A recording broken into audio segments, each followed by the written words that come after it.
salam sejahtera, selamat pagi tuan-tuan dan puan yang dihormati sekalian. Ini berita hangat, berita panas, berita sensasi, berita yang baru saya terima, risikan daripada apa? Nenek kebayan yang baru kita terima.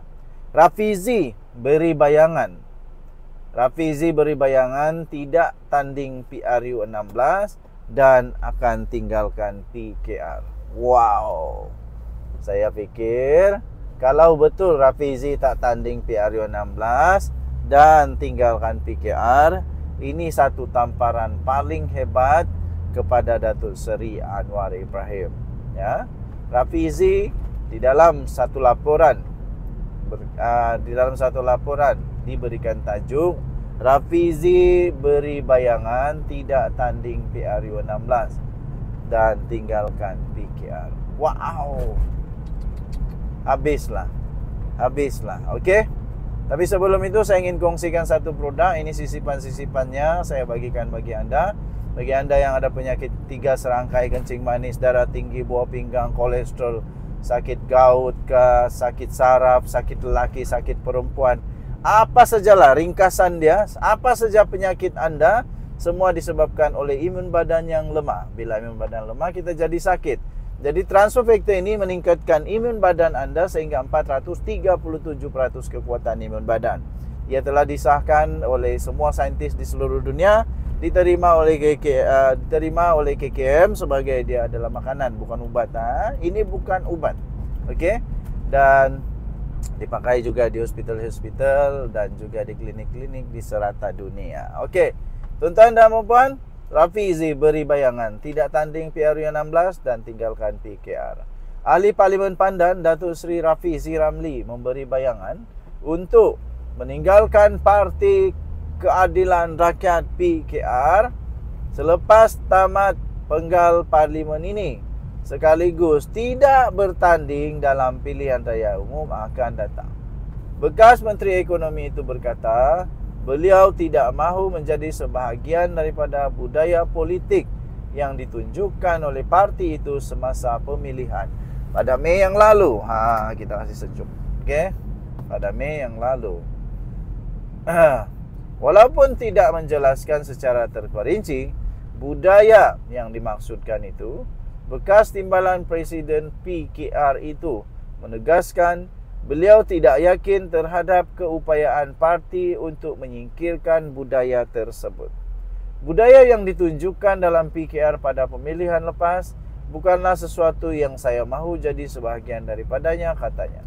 Jika ada pemilihan baru, saya tidak rasa kita ada kemampuan untuk membersihkan parti daripada budaya itu, katanya dalam satu audio siar yang berhenti menteri pada Jumaat yang lepas.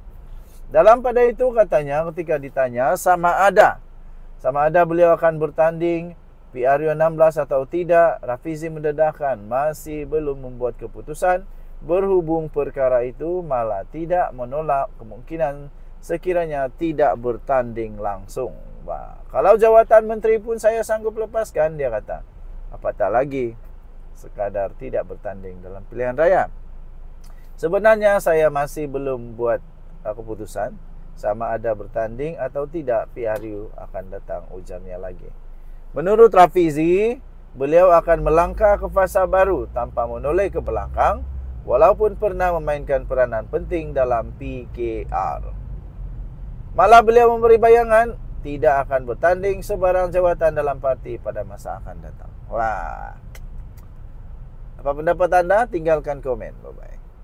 Salam sejahtera Malaysia. Selamat pagi tuan-tuan dan puan yang dihormati sekalian. Denyut nadi suara rakyat bergema di channel ini. Okey, tuan-tuan dan puan yang dihormati sekalian. Pilihan Raya Negeri Sabah.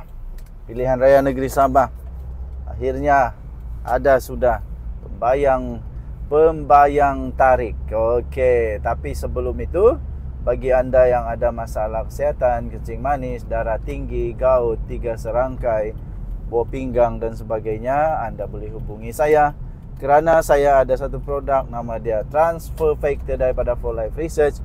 Ini semua sisipan saya berikan bagi anda.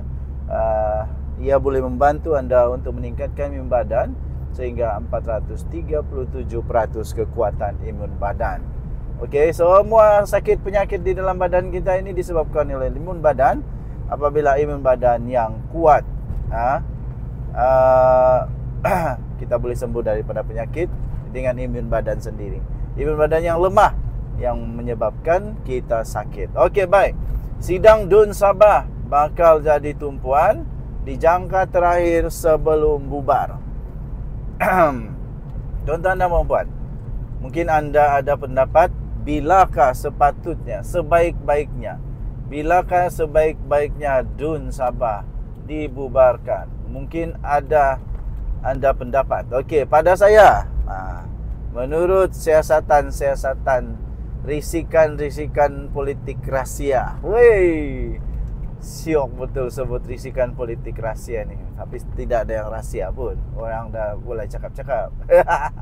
Tapi ni, saya dapat satu maklumat bahawa kemungkinan besar sidang Dewan Undangan Negeri Sabah dijangka akan dibubarkan menjelang penghujung bulan Julai ini. Okey.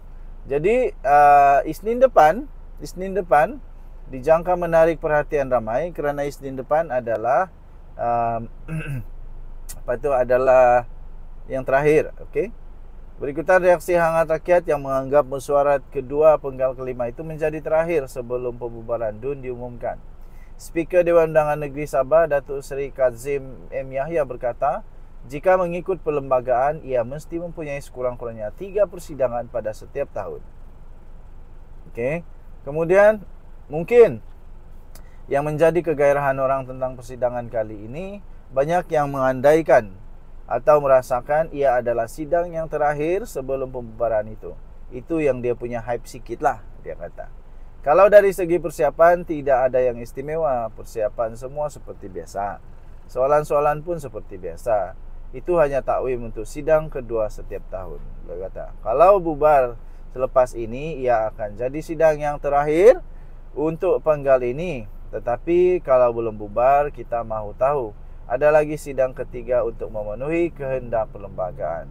Kebiasaannya sidang kedua ini adalah pembekalan tambahan, katanya kepada pemberita pada Khamis yang lalu.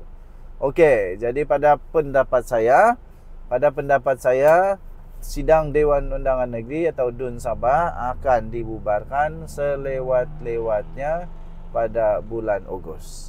Selewat-lewatnya pada bulan Ogos. Kita tunggu saja siapa yang bakal bertanding di sini, siapa yang bakal menang. Kita tunggulah. Apa pendapat anda? Sila tinggalkan komen. Denyut nadi suara rakyat bergema di channel ini. Jangan lupa tekan butang subscribe, like dan share. Malaysia kita punya, cinta Malaysia, aku kita, jaga kita. Bye-bye.